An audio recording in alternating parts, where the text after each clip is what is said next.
प्रिय साथियों, प्रिय मित्रों, आत्मिक आदर, आभार, अभिवादन, नमस्कार। मैं बुलेंद्र पटेल काशी हिंदू विश्वविद्यालय में बीए तृतीय वर्ष का छात्र हूँ। आज दिव्यांग एवं दृष्टिबाधित विद्यार्थी साथियों के लिए नाटक और रंगमंच के अंतर्गत हम लोग इग्नू के नोट्स को अध्ययन करने जा रहे हैं। तो इस इकाई का जो रूपरेखा है देख लीजिए।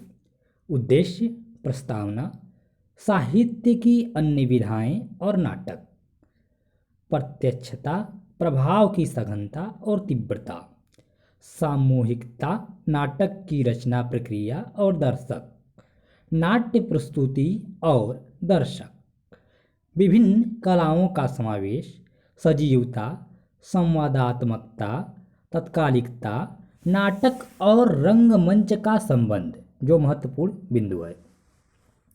नाटक और उपन्यास, नाटक के तत्व, कथा वस्तु, पात्र, परिवेश, भाषा, शैली और संवाद, अभिनेता और मंचीयता, प्रतिपाद्य अथवा उद्देश्य, प्रतिपाद्य को ही उद्देश्य कहते हैं। नाटक के प्रकार, हिंदी नाटक का विकास, जिसके अंतर्गत हम लोग भारतेंदु युगीन हिंदी नाटक, प्रसाद युगीन हिंदी नाटक तथा प्रसादोत्तर हिंदी नाटक। फिर सारांश देखेंगे इस इकाई का, कुछ महत्वपूर्ण शब्दावलियाँ तथा संदर्भ ग्रंथ देखते हुए हम लोग इस चैप्टर को समाप्त करेंगे। चलिए इस इकाई की जो क्यों पढ़ें ये इकाई, इसे जान लेते हैं। इस इकाई को पढ़ने के बाद आप हिंदी नाटक के स्वरूप के विषय में विस्तृत जानकारी दे सकेंगे, अन्य साहित्यिक विधाओं के संदर्भ में नाटक की विशेषताओं को पहचान सकेंगे, नाटक और उपन्यास में अंतर बता सकेंगे, नाटक के विभिन्न तत्वों की चर्चा कर सकेंगे, नाटक के विभिन्न प्रकारों को पहचान सकेंगे और हिंदी नाटक के विकास के विभिन्न चरणों की विशेषताएं बता सकेंगे। ठीक। प्रस्तावना। पिछले खंड में आप इसके पहले वाले वीडियो में आप हिंदी एकांकी के स्वरूप और विकास के बारे में पढ़ चुके हैं।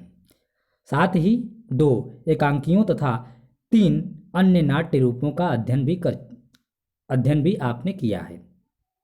इसके वाचन, विश्लेषण और मूल्यांकन के दौरान आपने दृश्य विधा के विशिष्ट स्वरूप और उसकी विवेचन पद्धति का परिचय कर लिया है। इस 5वें खंड में आप हिंदी नाटक के बारे में जानकारी प्राप्त करेंगे तथा जयशंकर प्रसाद के नाटक ध्रुव स्वामी का वाचन, विश्लेषण और मूल्यांकन करेंगे। इस इकाई में हिंदी एकांकी के स्वरूप और विकास के बारे में पढ़ते समय आप जान चुके हैं। अच्छा हाँ, 18वें इकाई 18वें में इसके पहले वाले वीडियो में आपने हिंदी एकांकी के स्वरूप और विकास के बारे में पढ़ते समय आप जान चुके हैं कि साहित्य की अन्य विधाओं की तुलना में नाटक विशिष्ट विधा होती है और एकांकी वस्तुतः नाटक का ही एक प्रकार है। आप पढ़ चुके हैं कि एकांकी का जन्म आधुनिक युग में हुआ और शिल्प तथा टेक्निक की दृष्टि से हिंदी एकांकी शिल्प पश्चिम से प्रभावित है, लेकिन नाटक का अस्तित्व दुनिया भर के साहित्य में प्राचीन काल से मौजूद है। वह प्राचीन काल से मनुष्य का सहचर रहा है।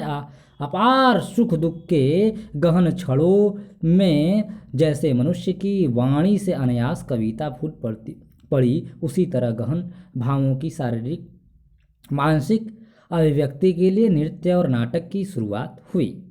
सभ्यता और संस्कृति के विकास के साथ साथ साहित्य की उन्नति होती गई और महाकाव्यों तथा नाट्य कृतियों का सृजन हुआ। श्रेष्ठ रचनात्मक साहित्य के आने के बाद उसके कुछ सामान्य सिद्धांत निर्धारित करने का प्रयत्न किया गया। इस प्रकार कविता और नाटक के रचना सिद्धांतों की परंपरा विकसित हुई। विभिन्न युगों में हुई सामाजिक, सांस्कृतिक और वैचारिक परिवर्तनों के अनुरूप नाटक की रचना प्रक्रिया में बदलाव आते रहे और नाट्य सिद्धांतों के तदनुरूप परिवर्तन होते रहे। इस तरह नाटक ने आज जो स्वरूप ग्रहण किया है वह एक लंबी परंपरा और समय के साथ साथ परंपरा में हुए आंतरिक और बाह्य परिवर्तनों का स्वाभाविक परिणाम है। ऐसी स्थिति में हिंदी नाटक के स्वरूप और विकास की चर्चा करते समय हमें प्राचीन और मध्ययुगीन नाट्य परंपरा को भी ध्यान में रखना होगा। अर्थात हम लोग भवभूति से लेकर मोहरा केस तक, सुरेंद्र वर्मा तक के नाटकों को यहाँ पर विश्लेषित करेंगे, अध्ययन करेंगे। हम चर्चा कर चुके हैं कि नाटक एक विशिष्ट साहित्यिक विधा है। यहाँ हम उसकी विशिष्टता के बारे में जानकारी प्राप्त करेंगे। यह जानकारी नाटक की रचना प्रक्रिया को समझने में सहायक होगी, साथ ही किसी भी नाट्य कृति के विश्लेषण और मूल्यांकन के लिए भी सही दिशा प्रदान करेगी। साहित्य की अन्य विधाओं में यानी कविता, कहानी और उपन्यास आदि को हम पढ़ या सुन सकते हैं, जबकि नाटक को पढ़ने और सुनने के अतिरिक्त हम अपनी आँखों से देख भी सकते हैं। सभी साहित्यिक विधाओं का माध्यम शब्द होता है, किंतु नाटक में शब्द के साथ साथ रूप भी समाहित होता है। अन्य साहित्यिक विधाएं शब्दों द्वारा कल्पना की सहायता से हमारे हृदय अथवा कल्पना में भाव चित्र उपस्थित करती है, जबकि नाटक स्थिति परिस्थिति को हमारे सामने साक्षात दृश्य रूप में प्रस्तुत करता है। हमें ऐसा प्रतीत होता है कि हम जीवन की घटनाओं को वास्तव में घटित होता देख रहे हैं।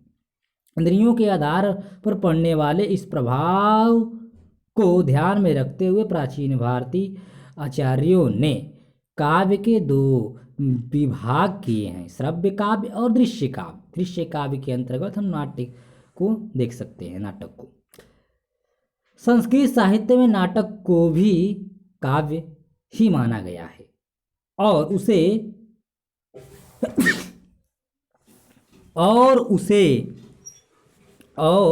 उसे दृश्य काव्य की श्रेणी में रखा गया है। इस तरह कविता और नाटक का भेद श्रव्य काव्य और दृश्य काव्य के रूप में किया गया है। श्रव्य काव्य शब्द उन दिनों की स्मृति को सुरक्षित रखे हुए है जब साहित्य में लिखित परंपरा की बजाय मौखिक परंपरा अर्थात गायन की परंपरा का प्रचलन अधिक रहा होगा। प्राचीन समय में कविता जन समुदाय के समक्ष गाकर सुनाई जाती थी। उदाहरण के लिए महर्षि वाल्मीकि द्वारा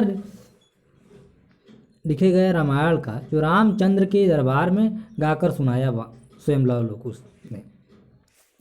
उदाहरण के लिए महर्षि वाल्मीकि द्वारा इसे रामचंद्र के दरबार में सुनाया था। रचित आदि काव्य रामायण को लवकुश गाकर ही सुनाते हैं रामचंद्र जी के दरबार में। माना जाता है कि उन्होंने इसे रामचंद्र के दरबार में गाकर सुनाया था।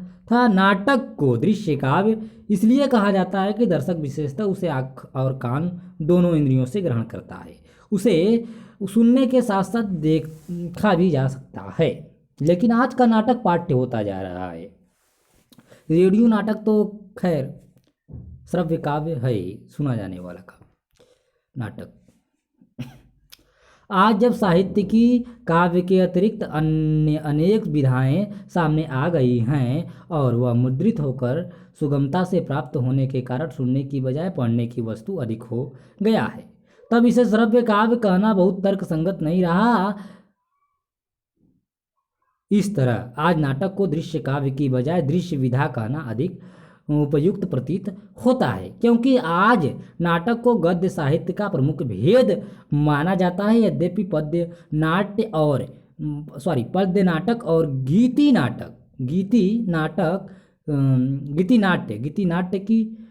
भी नाटक के प्रकार हैं। पद्य नाटक और गीति नाट्य भी नाटक के प्रकार हैं, किंतु अब मुख्य रूप से नाटक गद्य की ही एक विधा मानी जाती है। शीर्षक 2। ऊपर हम कह चुके हैं कि अन्य साहित्यिक विधा शब्दों के माध्यम से हमारी कल्पना में बिंब या भाव चित्र उत्पन्न करती है जिससे हम अनुभव करते हैं, किंतु नाटक हमारे सामने प्रत्यक्ष होता है। इसमें हमें कल्पना का उतना सहारा नहीं लेना पड़ता जितना अन्य विधाओं में।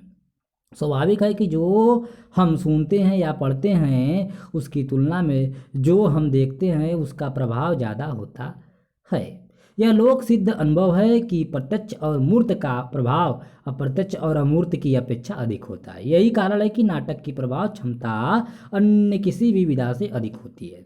यही कारण है कि नाटक की प्रभाव क्षमता अन्य किसी भी विधा से अधिक होती है। इस अंतर को हम आधुनिक युग में रेडियो और टेलीविज़न की तुलना से समझ सकते हैं। रेडियो और टेलीविज़न की तुलना से, जैसे रेडियो नाटक हम लोग सुनते हैं उसके बजाय अगर नाटक हम लोग टीवी पर देख लेते हैं तो वो हम लोगों को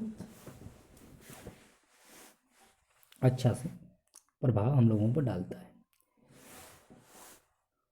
तीसरा शीर्षक के अंतर्गत नाटक में, सॉरी इसलिए हम लोग पहला शीर्षक दूसरा शीर्षक कह रहे हैं कि शीर्षक पहले ही दे दिया गया है, यहाँ पर शीर्षक के बदले में कुछ और लिखा गया है।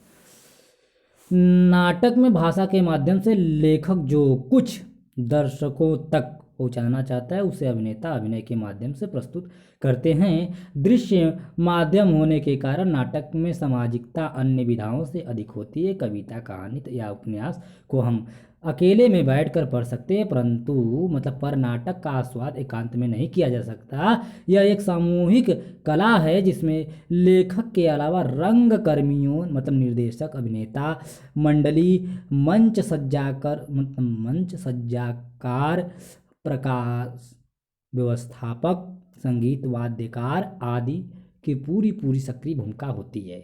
लेकिन कोरोना ने हम लोगों को मजबूर कर दिया नाटक को एकांत विधा मानने पर। चौथा शीर्षक के अंतर्गत हम लोग पहुंच चुके हैं।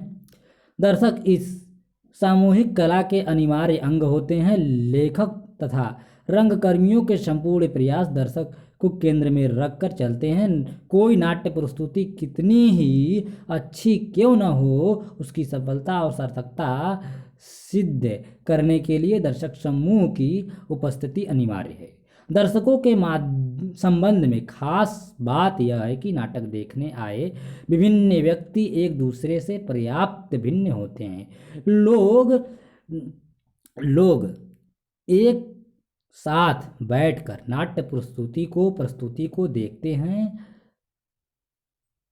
उनके आयु वर्ग, शिक्षा दीक्षा, सामाजिक स्तर में काफ़ी विविधता होती है। इसी कारण इसके सोच विचार, पसंद नापसंद भी रचना प्रक्रिया पर प्रभाव डालता है। वैविध्यपरक दर्शक समूह को एक साथ प्रभावित करने के लिए नाटक में तीव्र प्रभाव उत्पादकता नितांत अपेक्षित होती है। नाटक में प्रभाव उत्पादन की क्षमता लाने में लेखक तथा रंगकर्मी दोनों का योगदान महत्वपूर्ण होता है, आवश्यक है। तो प्यारे साथियों, अब हम शीर्षक का नाम नहीं लेंगे, चुपचाप एक तरफ से पढ़ना स्टार्ट कर रहे हैं। नाटक में दर्शक की अहम स्थिति एक अन्य दृष्टि से भी होती है। दर्शकों का व्यवहार नाट्य प्रदर्शन को प्रभावित करता है। रंगशाला नाट्यगृह में प्रस्तुति को देखकर दर्शकों की जो भी तात्कालिक प्रतिक्रिया होती है वह अभिनेताओं को मनोवैज्ञानिक रूप से प्रभावित अवश्य करती है। इस तरह दर्शक और प्रस्तोता के बीच स्थापित होने वाला प्रत्यक्ष तादात्म्य नाट्य प्रस्तुति का महत्वपूर्ण अंग बन जाता है। इस दृष्टि से नाटक आधुनिक विज्ञान के युग के विभिन्न तकनीकी दृश्य माध्यमों जैसे फिल्म, टेलीविज़न आदि की तुलना में विशिष्ट होता है। सिनेमा या टेलीविज़न देख रहे दर्शक और नाटक देख रहे दर्शक में यही अंतर होता है। प्रस्तुत करने वाले और देखने वाले के बीच जीवंत संपर्क एक दूसरे को खास तरह से प्रभावित करता है। यही कारण है कि अन्य साहित्यिक विधाओं की तुलना में नाटक जन सामान्य को ज़्यादा प्रभावित कर पाता है। नाटक की इस विशेषता के आधार पर ही संस्कृत के आचार्यों ने नाटक को अन्य विधाओं की तुलना में श्रेष्ठ बताते हुए कहा है कि काव्येषु नाटकम रम्यम, काव्येषु नाटकम रम्यम। अर्थात काव्यों में नाटक सबसे अधिक रमणीय होता है। सामूहिक कला होने के कारण नाटक में विभिन्न कलाओं का अनिवार्य समावेश रहता है। नाटक देखते समय हमारा ध्यान अक्सर केवल अभिनेताओं की ओर जाता है, किंतु अभिनेताओं के अलावा और भी कई व्यक्ति होते हैं जो नाटक की प्रस्तुति में सहायता करते हैं। नाटक के लिए उपयुक्त रंगमंच की सजावट करने के लिए स्थापत्य कला और चित्रकला आदि में कुशल व्यक्तियों की जरूरत पड़ती है। पात्रों की वेशभूषा तथा श्रृंगार के लिए खास तरह के विशेषज्ञ अपेक्षित होते हैं। गीत, नृत्य आदि की प्रस्तुति में सहायता करने के लिए संगीत वाद्य के क्षेत्र में कुशल लोगों की जरूरत होती है। मंच पर प्रकाश तथा ध्वनि प्रभाव, माइक आदि की व्यवस्था के लिए उपयुक्त व्यक्तियों के सहयोग की आवश्यकता होती है। आधुनिक युग में बिजली के प्रकाश तथा वैज्ञानिक तकनीकों के प्रयोग के कारण प्रकाश व्यवस्था की संपूर्ण नाट्य प्रभाव में बड़ी ही महत्वपूर्ण भूमिका होती है। जैसे कि पहले के ज़माने में जो मंडली वंडली होता था, रासलीला, रामलीला वगैरह, उसमें हम लोग लालटेन का उपयोग करते थे, मतलब हमारे पूर्वज करते थे। वैज्ञानिकों मतलब चलिए आगे बढ़ते हैं। वैज्ञानिक तकनीकों के प्रयोग के कारण प्रकाश व्यवस्था की संपूर्ण नाट्य प्रभाव में बड़ी ही महत्वपूर्ण भूमिका होती है। यह ध्यान रखना जरूरी होता है कि मंच के किस भाग पर कब कितना और किस ढंग का प्रकाश दिया जाए कि अभिनेताओं का अभिनय अधिक से अधिक यथार्थ, सजीव, प्रभावपूर्ण हो सके, आकर्षक लग सके। पर्दे के पीछे से सक्रिय प्रकाश व्यवस्थापक अपने कार्य में उतनी ही लगन और निष्ठा के साथ संलग्न रहता है जितना हमारी आंखों के सामने मंच पर उपस्थित अभिनेता मतलब नायक, नायिका और अभिनेतागण होते हैं। नाट्य प्रस्तुति को सफल बनाने में उसका भरपूर योगदान होता है। नाटक की एक अन्य विशेषता यह है कि इसमें जीवन की वास्तविकता का अनुकरण जीते जागते साधनों द्वारा किया जाता है। अन्य विधाएं जीवन का अनुकरण शब्दों के माध्यम से उसका वर्णन करके करती हैं, जबकि नाटक में घटनाओं को घटित होते दिखाया जाता है। अभिनेता वेशभूषा और रूप सज्जा द्वारा पात्रों का रूप धारण करते हैं और उनके आचार व्यवहार तथा बातचीत आदि का अनुकरण करते हैं। इस तरह नाटक में जीवन के कार्य व्यापारों की प्रत्यक्ष क्रियाशील सजीवता होती है, उनका विवरण नहीं होता है। प्राचीन संस्कृति आचार्यों ने व्यवस्था के अनुकरण को नाटक कहा है। अव्यवस्था अनुकृति अनुकृत नाट्यम 10 रूपक, पृष्ठ संख्या 107 पर। यह अनुकरण शारीरिक और मानसिक दोनों ही प्रकार की अवस्थाओं का होता है। इसलिए अनुकरण चार प्रकार के अभिनय जिसमें आंगिक हो गया, वाचिक हो गया, सात्विक हो गया और आहार्य द्वारा किया जाता है। आंगिक, वाचिक, सात्विक, आहार्य। इस तरह नाटक में अभिनय की प्रधानता होती है, या फिर यह भी कहा जा सकता है कि अभिनय से ही नाटक बनता है। नाटक एक संवादात्मक कला है। संवादात्मक खैर उपन्यास का भी गुण होता है, उसमें पाया जाता है। नाटक एक संवादात्मक कला है। यहाँ संपूर्ण स्थिति का उद्घाटन पात्रों के संवादों तथा कार्यकलाप से होता है। अन्य विधाओं में लेखक स्वयं भी विवरण दे सकता है, पृष्ठ के संकेत कर सकता है, पृष्ठभूमि के संकेत कर सकता है, पात्रों के कार्यों पर टिप्पणी कर सकता है। किंतु नाटक में ऐसा नहीं होता है। नाटककार अपनी ओर से केवल रंग संकेत देता है। जो दृश्य, सज्जा, वातावरण, पात्रों के रूपाकार, अभिनय आदि से संबंधित होते हैं या प्रमुख कार्य व्यापार संवादों के माध्यम से ही चलता है। हम कह चुके हैं कि साहित्य की अन्य विधाएं पढ़ने के लिए होती है, किंतु नाटक देखने के लिए। पढ़ते समय यदि कोई बात समझ में नहीं आती या ध्यान से चूक जाती है तो उसे दोबारा पढ़ा जा सकता है या रुक कर कई अंतरालों में पढ़ा जा सकता है, किंतु नाटक में एक बार प्रस्तुत स्थिति अथवा संवाद दोहराया नहीं जाता। दर्शक को उसे तुरंत समझना होता है, अतः स्थिति, भाषा, शैली, संवाद प्रस्तुति में तत्काल संप्रेषणीयता की क्षमता अपेक्षित होती है। लेकिन दुख इस बात की है कि विश्वविद्यालयों और महाविद्यालयों में नाटक पढ़ाया जाता है, कराया नहीं जाता है। तो इसलिए नाटक अब पठन पाठन का विषय है, मतलब पढ़ने वाला, दृश्य काव्य नहीं है। मुझे तो नहीं लगता है कि जो भी लोग नाटक पढ़ते हैं वो लोग नाटक करते भी होंगे। दृश्य, चलिए आगे। दृश्य माध्यम होने के कारण नाटक की रचना प्रक्रिया की अपनी मौलिक विशेषताएं होती हैं। रंगमंचीयता अथवा प्रस्तुति पक्ष नाट्य रचना प्रक्रिया का महत्वपूर्ण अंग होता है। दूसरे शब्दों में कहा जा सकता है कि नाटक साहित्य की वह विधा है जिसकी सफलता की जांच रंगमंच पर होती है। जो रचना अभिनय नहीं होती, यानी जिसे रंगमंच पर प्रस्तुत न किया जा सकता हो, वह नाटक नहीं कही जा सकती, भले ही वह संवादों के माध्यम से क्यों न प्रस्तुत की गई हो। इस दृष्टि से नाटक और रंगमंच में घनिष्ठ संबंध होता है। ये दोनों एक दूसरे को प्रभावित करते हैं। यही कारण है कि रंगमंची बदलाव नाटक को प्रभावित करता है और नाट्य लेखन की प्रवृत्तियों और परिस्थितियों का बदलाव रंगमंच को बदल देता है। रंगमंच युग विशेष की जनरुचि और तत्कालीन सामाजिक आर्थिक स्थितियों पर आधारित रहता है। यही कारण है कि नाटक का स्वरूप हर युग में बदलता रहता है। 16वीं शताब्दी में इंग्लैंड में रंगमंच काफ़ी लोकप्रिय था। परिणाम स्वरूप उस युग में शेक्सपियर जैसे प्रतिभा संपन्न नाटककार हुए और उन्होंने अपूर्व नाटकों की रचना की जो आज भी विश्व साहित्य की अमूल्य धरोहर बने हुए हैं। किंतु कुछ समय बाद इंग्लैंड में थिएटर में तोलेबंदी हो गई। 40 वर्ष तक थिएटर बंद रहने के कारण रंगमंची गतिविधियां ठप रहीं। बाद में जब स्टोरेशन युग में रंगकर्म फिर से शुरू हुआ तो नाटक की शक्ल ही बदली हुई थी।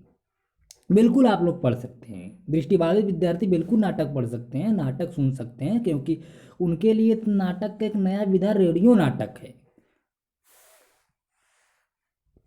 क्योंकि नाटक दृश्य विधा है तो आप लोग देख नहीं सकते, इसलिए रेडियो नाटक का व्यवस्था, इतने बड़े छायावाद के महाकवि पंत जी भी रेडियो नाटककार थे। उपेंद्रनाथ अयक्स, मतलब जितने भी एकांकीकार हैं प्रसिद्ध, सभी लोग रेडियो नाटक लिखे हैं। खंड 3 में आप उपन्यास के स्वरूप और विकास के बारे में पढ़ चुके हैं। इसके अलावा आपने प्रेमचंद के उपन्यास निर्मला का वाचन और विश्लेषण भी किया है। इस खंड में जयशंकर प्रसाद का नाटक ध्रुव स्वामी पढ़ेंगे। प्यारे साथियों, मैं आप लोगों को कमेंट का जवाब नहीं दे पा रहा हूँ, इसलिए कि ये जो मैं पढ़ रहा हूँ आपके सामने, इसका रिकॉर्डिंग भी चालू है। नाटक तथा उपन्यास दोनों ही गद्य विधाएं आज बहुत लोकप्रिय हैं। यहाँ हम दोनों की तुलना प्रस्तुत कर रहे हैं। नाटक की तुलना में उपन्यास काफ़ी लोकप्रिय है। नाटक की तुलना में उपन्यास काफ़ी लोकप्रिय है। यहाँ हम दोनों की तुलना प्रस्तुत कर रहे हैं। नाटक और उपन्यास का मतलब तुलनात्मक अध्ययन हम लोग कर रहे हैं। नाटक की तुलना में उपन्यास काफ़ी नई विधा है। नाट्य लेखन और प्रस्तुति की परंपरा दुनिया भर में बहुत प्राचीन समय से चल रही है। नाटक संस्कृत से है, लेकिन हिंदी में जो उपन्यास है बंगाल से शायद आया है, बंगला नाटक से, उपन्यास से, ठीक। नाटक की तुलना में उपन्यास काफ़ी नई विधा है। नाट्य लेखन और प्रस्तुति की परंपरा दुनिया भर में बहुत प्राचीन समय से चली आ रही है, किंतु उपन्यास अपेक्षाकृत नई विधा है। हिंदी में उपन्यास की शुरुआत 19वीं शताब्दी के उत्तरार्ध में हुई। 19वीं शताब्दी के उत्तरार्ध में हुई। अंग्रेजी साहित्य के परिचय के परिणाम स्वरूप पहले बांग्ला में उपन्यास लेखन आरंभ हुआ। ठीक, बांग्ला में उपन्यास लेखन आरंभ हुआ। बांग्ला के माध्यम से वह हिंदी में आया। स्वरूप की दृष्टि से इन दोनों में कुछ समानताएं हैं, जैसे दोनों के लिए कथानक, पात्र आदि अपेक्षित होते हैं, किंतु नाटक और उपन्यास अपनी मूल प्रकृति, संवेदना और प्रभाव में भिन्न होते हैं। उपन्यास की रचना केवल पढ़ने के लिए होती है, जबकि नाटक की रचना रंगमंच पर खेलने के लिए होती है, अभिनय के लिए होती है। इसलिए उपन्यास तो अपने आप में पूर्ण होता है, जबकि नाटक रंगशाला में प्रस्तुत होकर ही पूर्ण होता है। उपन्यास का कथानक प्रायः अतीत में घटित होता है, अतः उपन्यास की भाषा में ज़्यादातर भूतकालिक क्रियाएं ही प्रयुक्त होती हैं।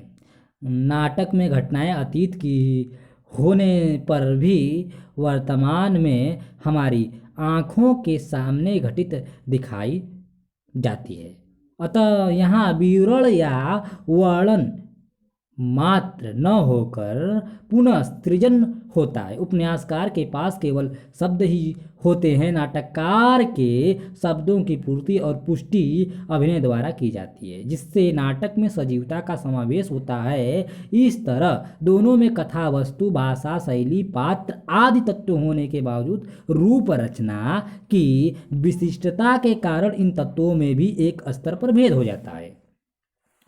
उपन्यास के संबंध में आकार की कोई भी सीमा नहीं है। उपन्यास के संबंध में आकार की कोई भी सीमा नहीं है। वह 1000 पृष्ठों का भी हो सकता है और सैकड़ों 100-150 पृष्ठों का लघु भी। उसे हम लगातार भी पढ़ सकते हैं और रुक रुक कर, यानी उसे हम एक बैठे में भी पढ़ सकते हैं और कई दिनों में, सप्ताह में, कई सप्ताह, महीनों भर में पढ़ सकते हैं, धीरे धीरे आराम से। किंतु नाटक को हम एक बार में ही देखते हैं, लेकिन देखते कहाँ हैं, पढ़ते हैं हम लोग। ठीक, देखना तो बहुत मुश्किल है। शायद ही कोई छात्र देखता होगा, जिसके आसपास होता होगा, जिसके विद्यालय में होता होगा। हमारे यहाँ तो नहीं होता है। दर्शकों होता है, लेकिन हम लोग उपस्थित नहीं होते हैं, बातें हैं। दर्शकों को आकृष्ट करने के लिए उसमें जिज्ञासा, कौतूहल और आकस्मिकता निरंतर बनी रहे। यदि दर्शक ऊब जाएंगे और बीच में ही उठकर जाने लगेंगे तो पूरा नाट्यक्रम ही असफल हो जाएगा। यदि हम उपन्यास को पसंद नहीं करते और उसे अधूरा छोड़ देते हैं तो इसका किसी अन्य व्यक्ति पर कोई प्रभाव नहीं पड़ता।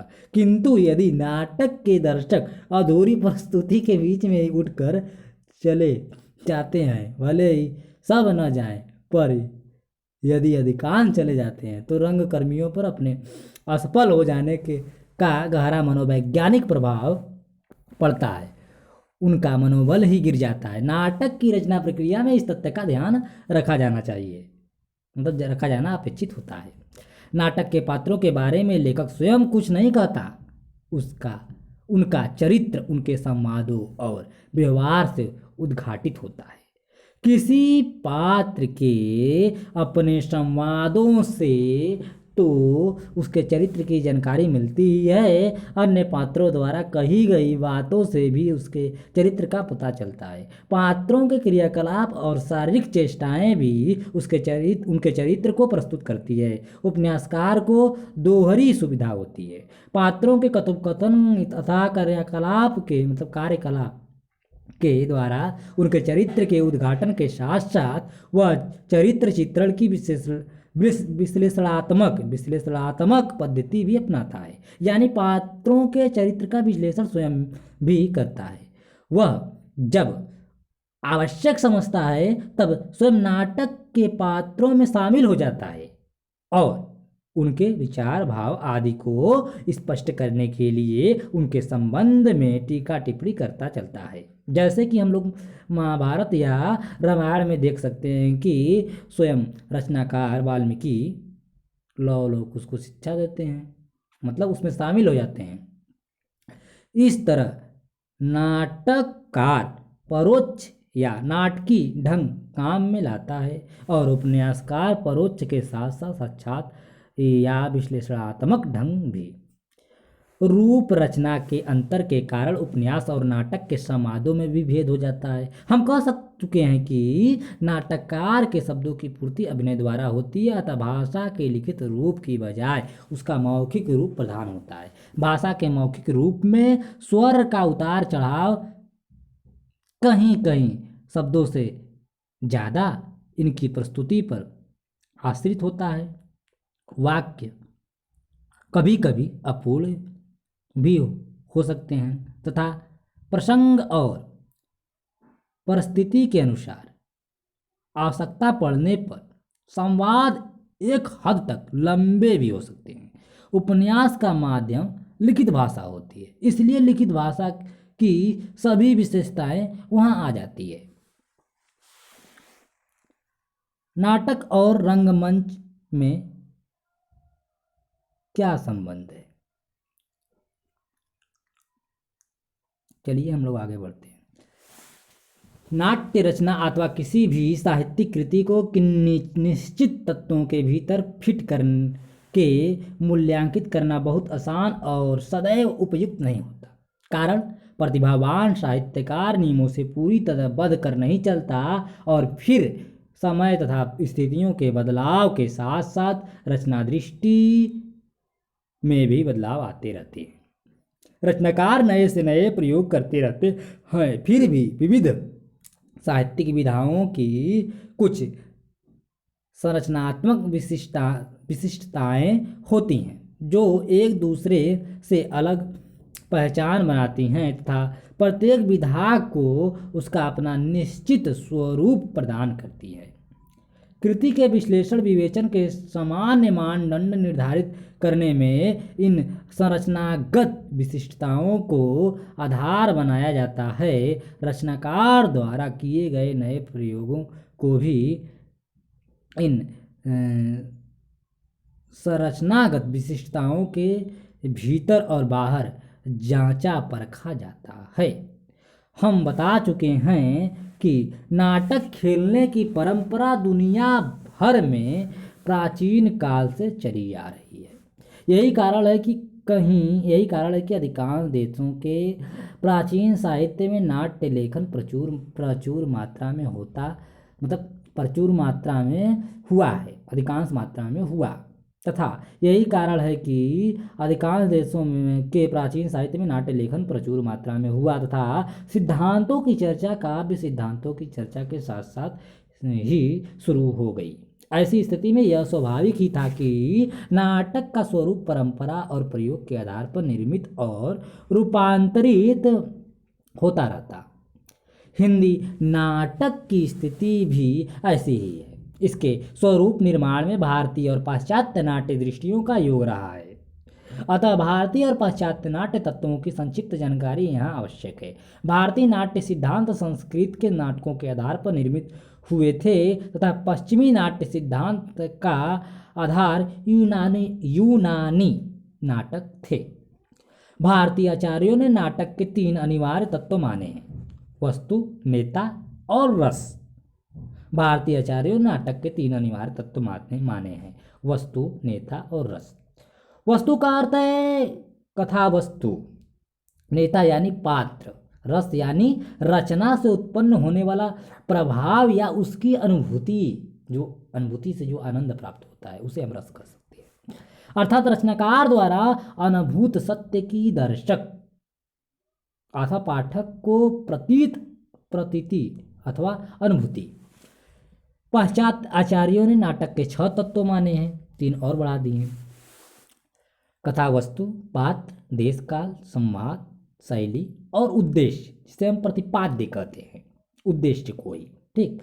इसके अलावा वहाँ संकलन त्रय यानी नाटक में स्थान, समय और देश काल की एकता पर भी जोर दिया जाता है। पश्चिम में सुकांत और दुखांत 2 तरह के नाटकों का प्रचलन रहा है, तो हमारे यहाँ भी तो नाटक भवभूति को देख सकते हैं हम लोग।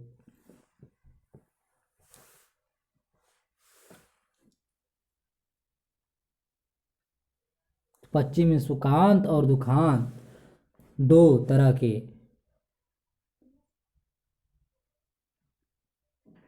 नाटकों का प्रचलन रहा, जो क्रमशः कामदी और त्रासदी कहलाते हैं। किंतु संस्कृत नाटक में त्रासदी को सैद्धांतिक स्तर पर स्वीकार नहीं किया गया। नाटक का पतन अथवा उसकी मृत्यु दिखाना भारतीय नाट्य दृष्टि के अनुकूल नहीं था, जबकि पश्चिम में त्रासदी को कामदी से श्रेष्ठ और बेहतर स्वीकार किया गया और उसके माध्यम से मानवीय भावों के परिष्कार की संकल्पना की गई। रचना दृष्टि के इस भेद के अनुरूप ही पूर्वी और पश्चिमी नाट्य तत्वों में अलग अलग तरह की विशिष्टताएं विकसित हुई।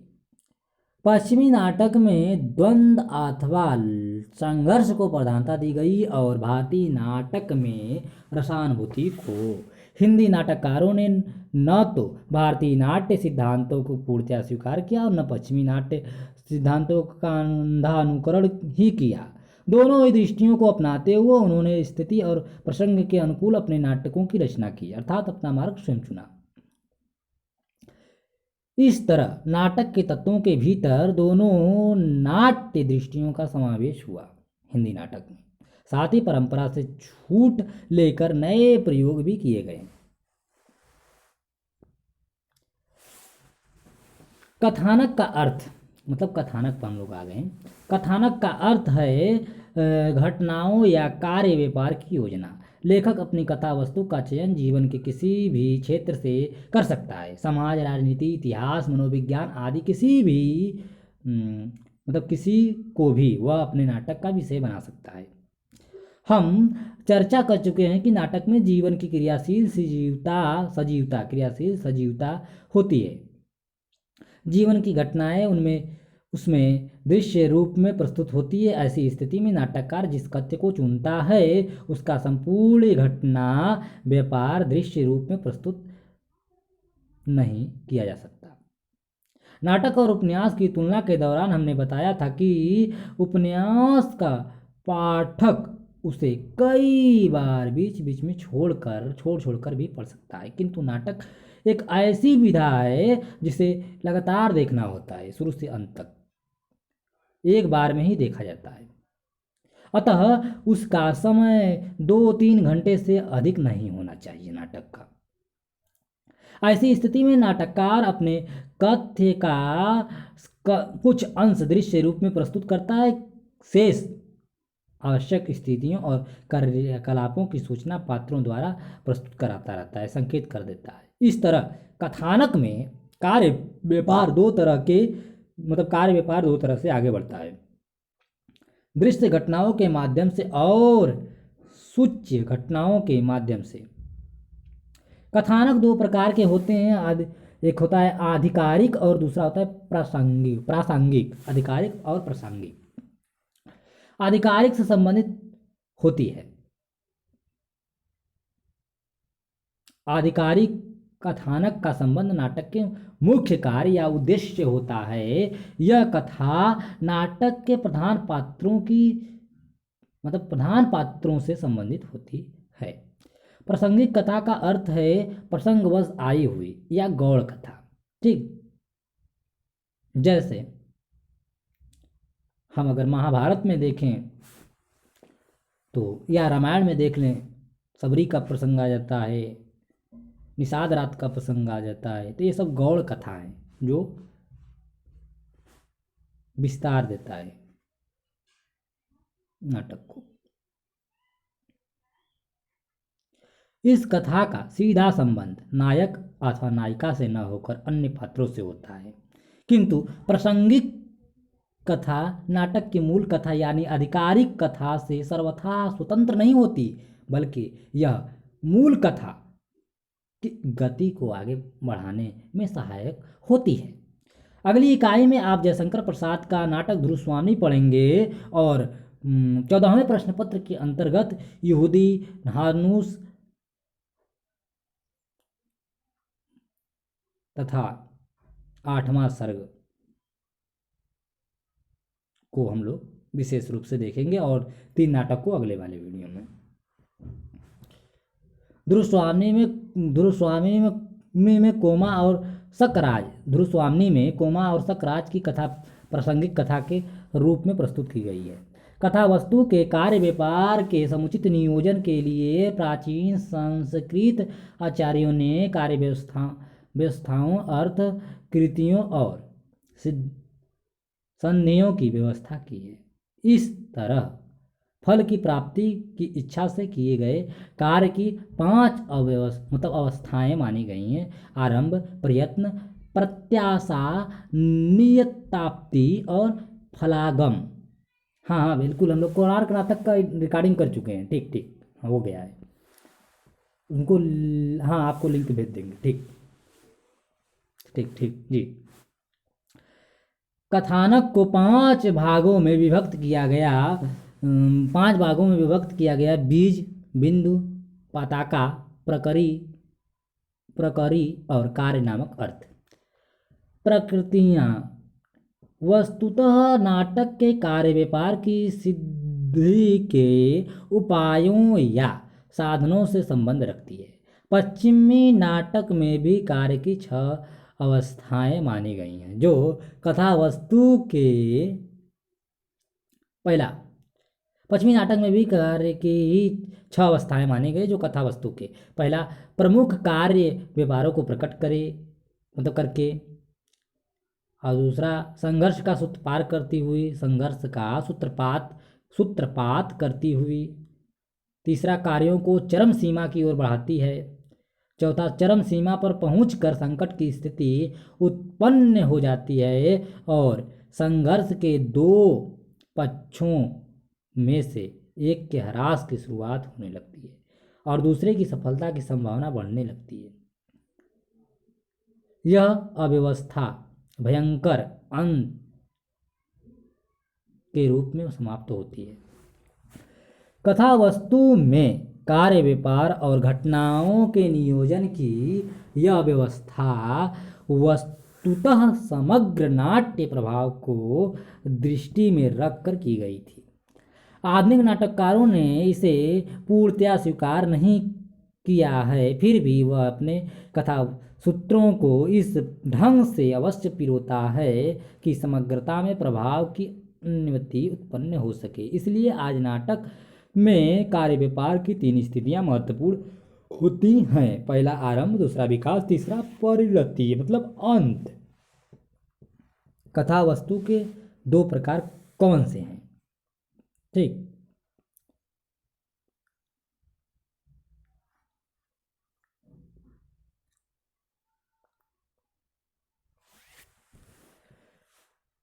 पात्र नाटक का दूसरा महत्वपूर्ण तत्व है।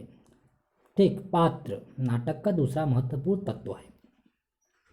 नाटक के अंत सभी तत्व पात्रों के माध्यम से अभिव्यक्ति पाते हैं। उनके आचार व्यवहार और वार्तालाप से नाटक की कथा वस्तु निर्मित होती है। नाटक का प्रधान पुरुष पात्र नायक कहलाता है और प्रधान स्त्री पात्र नायिका। नायक और नायिका के अतिरिक्त नाटक में मुख्य पात्र भी होते हैं, जिनमें से कुछ नायक के सहयोगी पात्र होते हैं और कुछ प्रतिकूल अथवा विरोधी पात्र। प्रमुख विरोधी पात्र खलनायक या प्रतिपादक कहलाता है। इन पात्रों के अलावा एक और विशिष्ट पात्र नायक में होता है जिसे विदूषक कहते हैं। विदूषक भारतीय तथा पश्चिमी दोनों ही नाट्य परंपराओं में मौजूद है। अंग्रेजी में इसे क्लोन कहा जाता है। शेक्सपियर के नाटकों में इसे फूल भी कहा गया है। विदूषक हास्य व्यंग की सृष्टि के अलावा समग्र नाट्य व्यापार में प्रमुख भूमिका निभाता है। अपने बेडौल रूपाकार और हंस सोड़ स्वभाव से दर्शकों का मनोरंजन करने के अलावा वह नायक का मित्र और सहयोगी होता है। उसकी भूलों पर व्यंग करता है और जरूरत के वक्त उसकी मदद करता है। आधुनिक नाटकों में विदूषक को एक अलग पात्र के रूप में प्रस्तुत करना जरूरी नहीं रह गया है। प्रधान और गौण पात्रों में से किसी से विदूषक का कार्य प्रस्तुत कर लिया जाता है। बहुत से नाटकों में विदूषक की भूमिका होती ही नहीं है। पात्रों की संख्या के संबंध में नाटक में कोई निश्चित नियम नहीं होता है। कथा वस्तु की आवश्यकताओं के अनुसार पात्रों की योजना की जाती है। इतना ध्यान अवश्य रखा जाए कि उतने ही पात्र रखे जाएं जितने कार्य व्यापार के विकास के लिए जरूरी हो, न कि रंगमंच पर भीड़ लगाया जाए।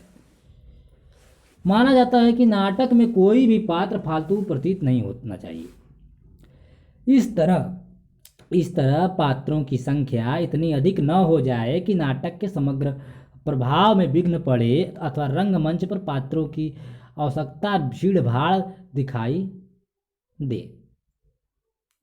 घटनाओं की जरूरत के हिसाब से ही पात्र होने चाहिए। इसके लिए यह आवश्यक है कि पात्रों के कार्य से कथानक विकसित हों और वे कथानक के अनिवार्य अंग हों। यदि पात्र अधिक हो मेरे अनुसार तो उनको मतलब एक पात्र आए तो दूसरा जाए, ये वाला सिस्टम फिट करना पड़ेगा। प्रसंग मतलब नाट्यशास्त्र में नायक के विशिष्ट उदात्त गुणों की चर्चा की गई है। पश्चिम की प्राचीन नाट्य परंपरा भी नायक में श्रेष्ठ गुणों की अपेक्षा करती है, किंतु आधुनिक नाटक इस तरह की बंदिश को स्वीकार नहीं करता। महान नायक की परिकल्पना को झटकते हुए सामान्य मानवीय दुर्बलताओं का समावेश नायक में कराया गया है।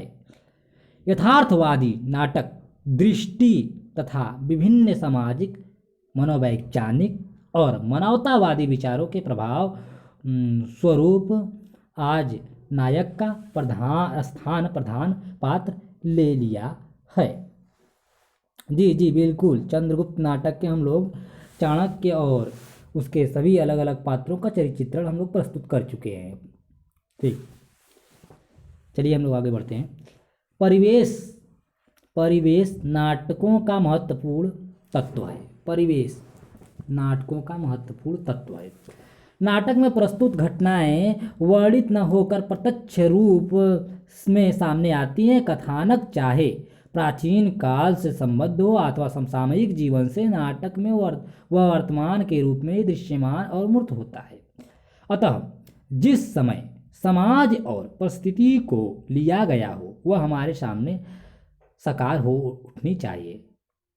उस कालखंड विशेष का समग्र परिवेश, उसकी सभ्यता, संस्कृति, आचार विचार, रीति रिवाज, रहन सहन, वैचारिक सरोकार की जीवंत अनुभूति नाट्य प्रस्तुति के माध्यम से होनी चाहिए। साथ ही उनकी प्रासंगिकता और विश्वसनीयता भी स्थापित होनी चाहिए। परिवेश की सृष्टि नाटक के कथ्य घटनाओं और पात्रों के रूप, वेशभूषा, भाषा, संवाद शैली, मंच सज्जा आदि सभी के द्वारा की जाती है। और थोड़ी देर के लिए हम उस नाटक के समय, समाज और स्थिति में प्रवेश कर लेते हैं। देश काल और परिवेश की सृष्टि जितनी उपयुक्त होगी नाटक उतना ही सार्थक होगा। आपने जयशंकर प्रसाद का नाटक चंद्रगुप्त पढ़ा होगा। इस खंड में आप उनका नाटक ध्रुव स्वामिनी पढ़ेंगे। आपने सेकेंड सेमेस्टर में चंद्रगुप्त नाटक पढ़ा है। अब लोग 5वें सेमेस्टर में हम लोग आधुनिक नाटक पढ़ेंगे।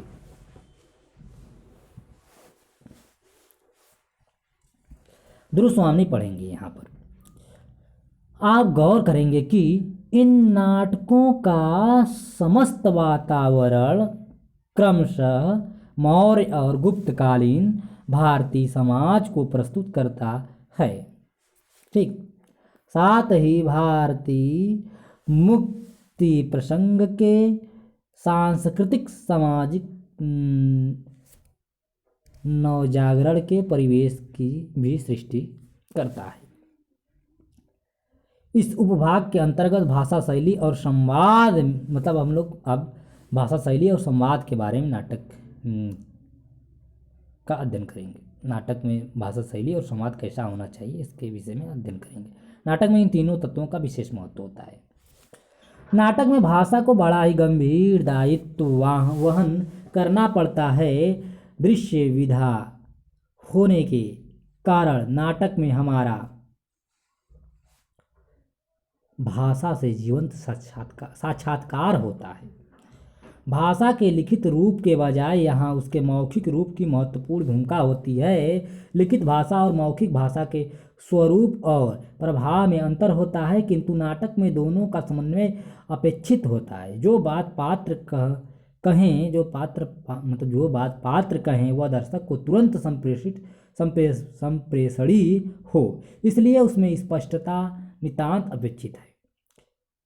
इसके साथ ही उसमें सार्थक सारगर्भिता भी हो जो दर्शकों को प्रभावित कर सके, यानी किसी भी गंभीर या महत्वपूर्ण बात को पूरी सहजता और स्पष्टता से इस प्रकार कहा जाए कि उसकी बोलचाल की लय समाप्त न हो।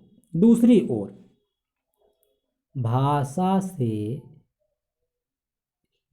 एक अन्य महत्वपूर्ण अपेक्षा और की जाती है कि वह पात्र अनुकूल तथा परिवेश के उपयुक्त हो, यानी पात्रों के गुण, स्वभाव, शिक्षा दीक्षा, सामाजिक हैसियत, मानसिक दशा के अनुकूल हो तथा जिस समय और समाज के वे पात्र हों उस समय और समाज के अनुरूप हों। पिछले खंड में आपने जो एकांकी पढ़े हैं, आप कौमुदी महोत्सव और रीढ़ की हड्डी की भाषा की तुलना से आप यह बात अच्छी तरह समझ सकते हैं। किसी भी कृति में कथ्य को प्रस्तुत करने का ढंग शैली कहलाता है। ठीक, किसी भी कृति में रचना में किसी भी कृति में कथ्य को प्रस्तुत करने का ढंग शैली कहलाता है। हर रचनाकार का अपना अलग अलग शैली होता है। शैली नाटक का महत्वपूर्ण तत्व है। कोई भी बात अपने आप में जितनी महत्वपूर्ण होती है उतना ही उसके प्रस्तुत करने का ढंग भी महत्वपूर्ण होता है। शैली में दो चीज़ों की महत्वपूर्ण भूमिका होती है। लेखक का अपना व्यक्तित्व और उसके द्वारा चुना गया विषय के अनुरूप शैली गंभीर, विवेचन युक्त, विश्लेषणात्मक, विवरणात्मक या व्यंग्यात्मक होती है। शैली के कई भेद होते हैं। उदाहरण के लिए प्रतीकात्मक शैली, रहस्यपरक शैली, व्यंग्यात्मक शैली, विचारपरक शैली, मनोविश्लेषणपरक शैली, प्रतीकात्मक शैली, हास्यपरक शैली, व्यंग्यात्मक शैली, विचारपरक शैली, मनोविश्लेषणपरक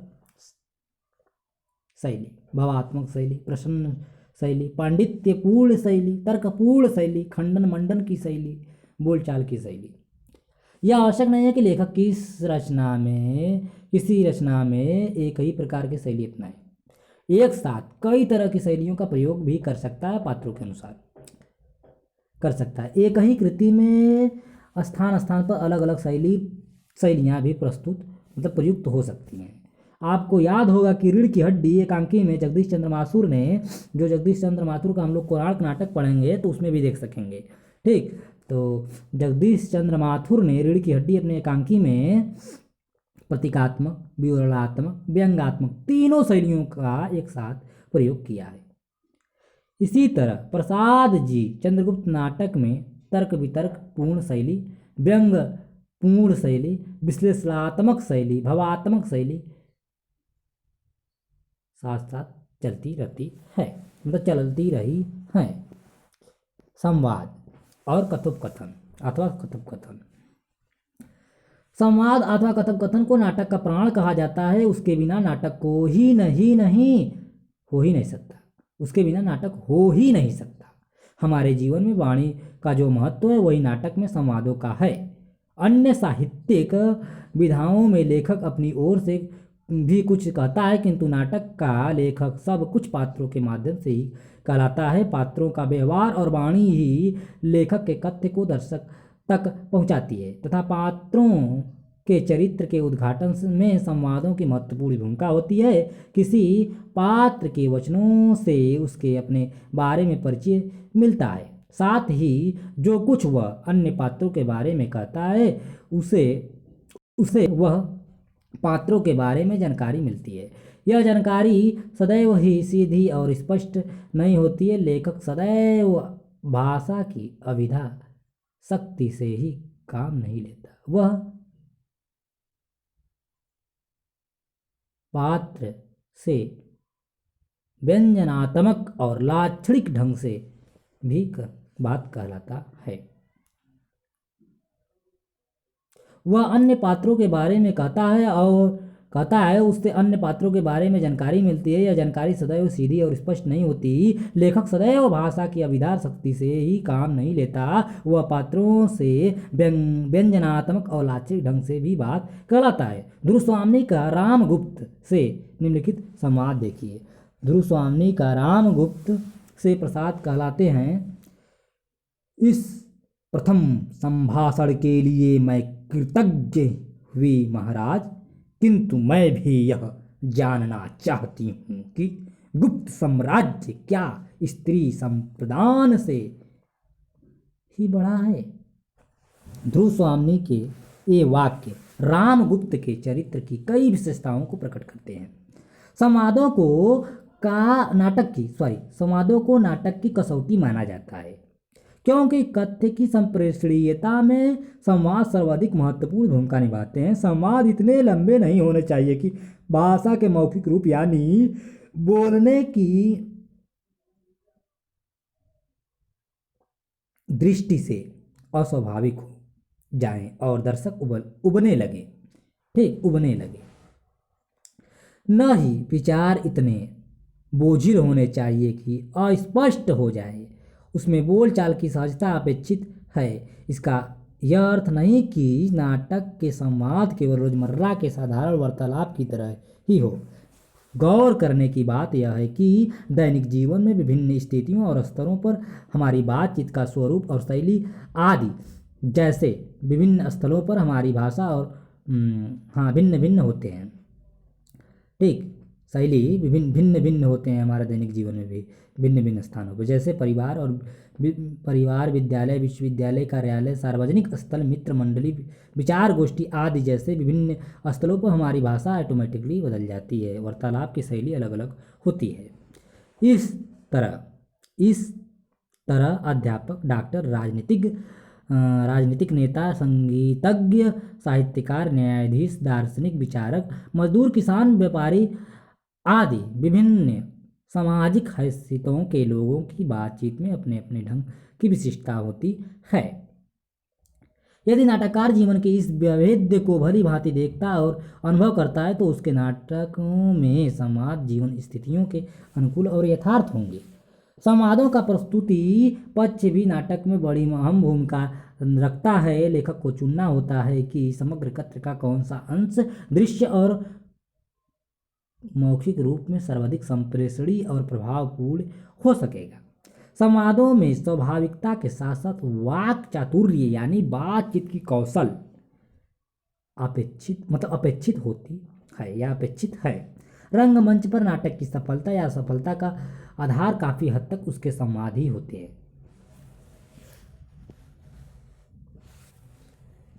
प्राचीन भारतीय नाटकों में 3 प्रकार के संवादों की चर्चा की गई है। पहला सर्वश्राव्य, नियत श्राव्य, अश्राव्य।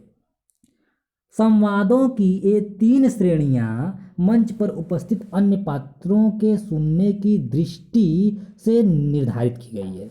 दर्शक इन तीनों तरह के संवाद सुनते हैं। सर्वश्राव्य मंच पर उपस्थित सभी पात्रों के सुनने के लिए होता है, नियत श्राव्य कुछ पात्रों के सुनने के लिए और अश्राव्य मंच पर खड़े किसी अन्य पात्र के सुनने के लिए न होकर केवल दर्शकों के सुनने के लिए होता है। इसे हम स्वगत कथन भी कह सकते हैं, जो गीत के रूप में भी कुछ लोग प्रस्तुत करते हैं नाटक में। इसे स्वगत कथन भी कहा गया है। इसका प्रचलन भारतीय नाटक और पश्चिमी नाटक दोनों में ही खूब रहा है। आजकल की स्वगत भाषण शैली प्रचलित है। हालांकि बहुत से लोग इसे मनोवैज्ञानिक की दृष्टि से ज़्यादा प्रभावपूर्ण नहीं मानते, किंतु अच्छे अभिनेता इसे काफ़ी प्रभावपूर्ण ढंग से प्रस्तुत कर देते हैं। हम चर्चा कर चुके हैं कि नाटक दृश्य विधा है, इसलिए मंचीयता या रंगमंच पर सफलतापूर्वक प्रस्तुत होने की क्षमता नाटक का अनिवार्य अंग है। अन्य साहित्यिक विधाओं की रचना लिख दिए जाने पर पूर्ण हो जाती है, किंतु नाटक रंगमंच पर प्रस्तुत होकर ही पूर्ण होता है। इस तरह नाटक और रंगमंच में घनिष्ठ संबंध होता है। जब नाटक का यह मतलब अनिवार्य तत्व है कि जब तक नाटक रंगमंच पर प्रस्तुत नहीं किया जाएगा तब तक उसमें पूर्ण नहीं होगा, तो पाठक का भी यह कर्तव्य है कि जब तक वो नाटक देख नहीं लेगा या कर नहीं लेगा, उसमें भाग नहीं लेगा, तब तक उसको पढ़ने का कोई महत्व तो नहीं है। अच्छा कमेंट किए हैं। जो जो कृति जो कृति रंगमंच पर सफलतापूर्वक प्रस्तुत नहीं की जा सकती अथवा जो दृश्य रूप में प्रभावपूर्ण नहीं है, उसे नाटक नहीं कहा जा सकता। सॉरी, चलिए फिर से देखिए आप लोग। हम चर्चा कर चुके हैं कि नाटक दृश्य विधा है, इसलिए रंगमंचीयता मतलब मंचीयता या रंगमंच पर सफलतापूर्वक प्रस्तुत होने की क्षमता नाटक का अनिवार्य अंग है। अन्य साहित्यिक विधाओं की रचना लिख दिए जाने पर पूर्ण हो जाती है, किंतु नाटक रंगमंच पर प्रस्तुत होकर ही पूर्ण होता है। इस तरह नाटक और रंगमंच में घनिष्ठ संबंध होता है। जो कृति रंगमंच पर सफलतापूर्वक प्रस्तुत नहीं की जा सकती अथवा जो दृश्य रूप में प्रभावपूर्ण नहीं है, उसे नाटक नहीं कहा जा सकता, भले ही वह संवादों के रूप में क्यों न लिखी गई हो। इसलिए नाटक में रंगमंची संभावनाएं होनी चाहिए। यद्यपि रंग प्रस्तुति एक सामूहिक कला है, किंतु इस सामूहिक कला के लिए मूल आधार नाटककार द्वारा प्रस्तुत किया जाता है। अतः नाट्य कृति ऐसी होनी चाहिए कि दृश्य में प्रस्तुत और प्रभावी हो सके। उसके पात्रों की योजना इस प्रकार हो कि अभिनेता उनका भली भांति अभिनय कर सकें। अभिनय 4 तरह का होता है। पहला आंगिक, दूसरा वाचिक, तीसरा सात्विक, चौथा आहार्य। आंगिक अर्थात शारीरिक चेष्टाओं द्वारा, वाचिक अर्थात वाणियों द्वारा, वाणी द्वारा मतलब वाणी द्वारा यानी संवाद बोलकर, सात्विक अर्थात विविध भावों के हाव भाव द्वारा अभिव्यक्ति से, और आहार्य मतलब वेशभूषा, श्रृंगार, साज सज्जा द्वारा। नाटक की स्थितियाँ और संवादों मतलब नाटक की स्थितियाँ और संवाद ऐसे होने चाहिए कि अभिनेता उन्हें सहज ही कर आत्मसात कर सके और स्वाभाविक ढंग से प्रस्तुत कर सके। संवाद बोल देना ही अभिनय की दृष्टि से पर्याप्त नहीं होता। उनके अनुकूल शारीरिक मानसिक चेष्टाएं और भावों का अभिनय अपेक्षित होता है। इसके लिए लेखक द्वारा दिए गए रंग निर्देश सहायक होते हैं। रंग निर्देश ऐसे हों कि अभिनय को अधिक सजीव बनाने में निर्देशक तथा रंगकर्मियों के सहायक हो सके। दृश्य परिवर्तन इस तरह न हो कि मंच पर साज सज्जा को बार बार बदलने की जरूरत पड़े। विभिन्न सुदूर स्थलों को एक के बाद एक करके मंच पर प्रस्तुत करने से गड़बड़ी पैदा हो जाती है। दृश्य संख्या भी बहुत अधिक न हो।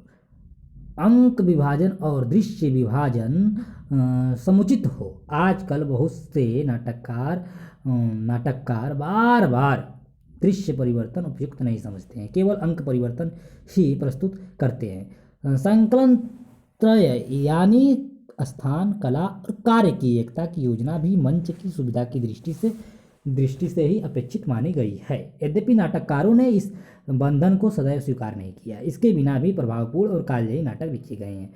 पश्चिम की इस संकल्पना को स्वयं शेक्सपियर ने ही नहीं माना है। उद्देश्य, नाटक का उद्देश्य भी यहाँ से देख लीजिए। किसी भी रचना के पीछे रचनाकार की रचना दृष्टि निहित होती है। रचना जिस उद्देश्य अथवा उद्देश्य को लेकर की जाती है अथवा रचनाकार उसके माध्यम से जो कुछ कहना चाहता है वही उस रचना का प्रतिपाद्य होता है, अर्थात उद्देश्य ही प्रतिपाद्य होता है। प्रतिपाद्य के आधार पर ही कृति का महत्व अथवा उसकी मूल्यवत्ता निर्धारित होती है। उसमें निहित जीवनानुभव, मानवीय मूल्य और संवेदना ही उसकी प्रासंगिकता निर्धारित करते हैं। संस्कृत नाटक में रस को इसलिए वस्तु अथवा नेता से अधिक महत्वपूर्ण माना गया है। रस की प्रक्रिया में रचनाकार द्वारा अनुभव किए गए सत्य को नाट्य रचना द्वारा पाठक या दर्शक तक संप्रेषित किया जाता है। लेखक की अनुभूति से पाठक की अनुभूति के तदाकार होने की इस प्रक्रिया को ही रसानुभूति कहा जाता है। पश्चिम के नाट्य सिद्धांतों में करुण और त्रास के माध्यम से विवेचन या भाव परिष्कार करना त्रासदी का उद्देश्य माना गया था। ये दोनों दृष्टियां वस्तुतः नाटक के उद्देश्य को केंद्र में रखकर चलती हैं। आधुनिक नाटककारों ने सिद्धांतों के जटिल बंधनों को अस्वीकार कर दिया, किंतु किसी नाटक में जो अनुभूति अथवा जीवन सत्य प्रतिपादित किया गया है वह समाज के लिए किसी दृष्टि से प्रासंगिक और उपयोगी है। इस प्रश्न का उत्तर ही उस नाटक के महत्व को निर्धारित करता है। उसमें प्रस्तुत भावबोध, मनस्थितियाँ, परिस्थितियाँ और वास्तविकताएं जीवन के किन्हीं महत्वपूर्ण प्रश्नों या समस्याओं को जिस हद तक उजागर करती हैं, उन पर सोचने के लिए मजबूर करती हैं या मानव मूल्यों को उद्घाटित और स्थापित करती हैं, उस हद तक ही वह नाटक समाज के लिए सार्थक और प्रासंगिक प्रासंगिक होगा। नाटक के विभिन्न पात्र अपनी अपनी स्थितियों में जो कुछ कहते हैं या करते हैं, उसके भीतर निहित आशय को पकड़ने पर ही इस लेखकी दृष्टि का पता लगाया जा सकता है। कभी कभी तो लेखक स्वयं समाधान प्रस्तुत करके अपने उद्देश्य को सीधे स्पष्ट कर देता है, किंतु कभी कभी वह केवल समस्या को उभार कर छोड़ देता है। दर्शक के मन में उस समस्या के प्रति बेचैनी या आकुलता मात्र उत्पन्न कर देता है। दर्शक से अपेक्षा करता है कि जीवन में उठने वाले प्रश्न या समस्याओं का समाधान वह स्वयं ढूंढे। रीढ़ की हड्डी एकांकी में जगदीश चंद्र माथुर ने ऐसा ही किया है। मराठी के प्रसिद्ध नाटककार विजय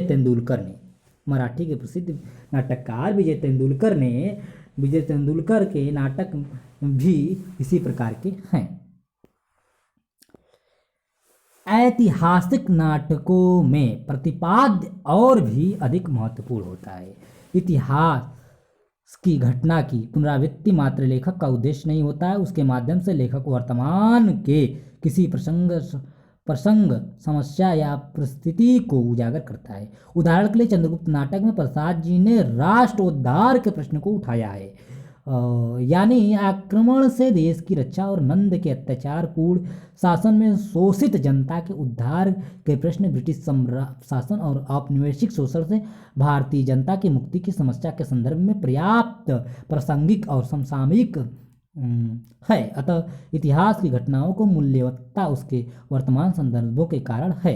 किसी नाटक में प्रतिपाद्य को समझने और उसका मूल्यांकन करने के लिए नाटक को ध्यान से पढ़ना और मंच पर उसकी प्रस्तुति को देखना आवश्यक है। ठीक, अब यहाँ से हम लोग ध्रुव स्वामी नाटक पर पहुँचेंगे।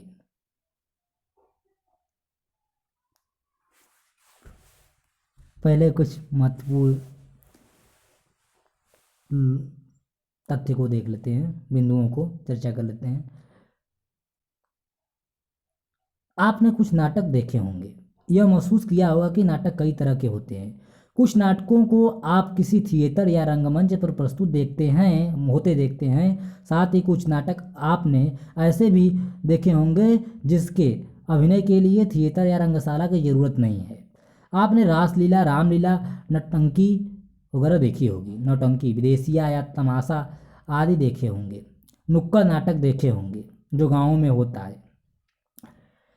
इनकी प्रस्तुति किसी भी खुली जगह में होती है। ज़रूरत हो तो कुछ तख्त आदि डालकर मंच बना दिया जाता है, चौकी वगैरह डालकर। नहीं तो लोग दायरा बनाकर खड़े हो जाते हैं, गोला बनाकर खड़े हो जाते हैं या बैठ जाते हैं। अभिनेता बीच में खड़े होकर अभिनय करते हैं। इसके अलावा आपने टेलीविज़न पर नाटक देखे होंगे, रेडियो पर नाटक सुने होंगे। इस तरह के नाटकों के कई भेद हैं, जैसे साहित्यिक नाटक और लोक नाटक। कृति के रूप में प्रस्तुत नाट्य रचना पहली श्रेणी में आती है। जनजीवन में अभिनय की परंपरा के रूप में व्याप्त नाटक, जिसमें रामलीला रासलीला दूसरी श्रेणी में आती है, और रामनगर का रामलीला तो विश्व धरोहर के रूप में यूनेस्को ने स्वीकार किया है।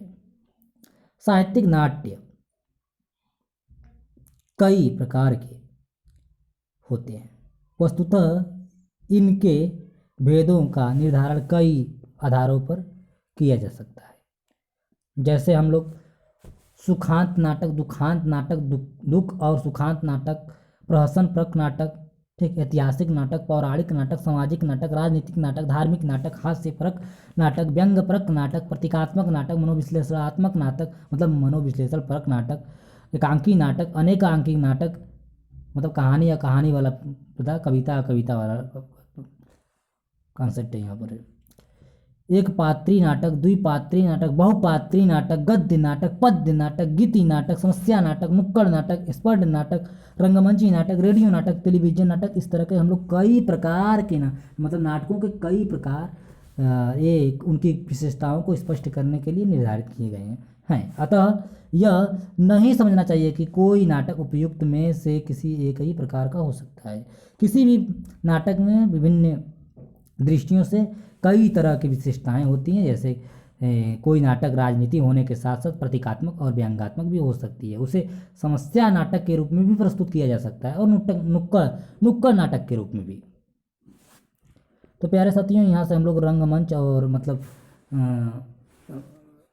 हिंदी नाटक का विकास देखेंगे। भारत हिंदी युगी नाटक, प्रसाद युगी नाटक और प्रसाद उत्तर हिंदी नाटक को हम लोग यहाँ से अगले वीडियो में देखेंगे। शुरू से अंत तक बने रहने के लिए आप सभी को बहुत बहुत धन्यवाद। आप सभी के प्रति बहुत बहुत आभार। तो आप सभी से पुनः एक बार मैं साहित्यिक सहयोगी सभी ने निवेदन करता हूँ कि यह रिकॉर्डिंग मैं दृष्टिबाधित दिव्यांग विद्यार्थियों के लिए किया हूँ। कृपया आप उन्हें अवश्य शेयर करें। बहुत बहुत धन्यवाद।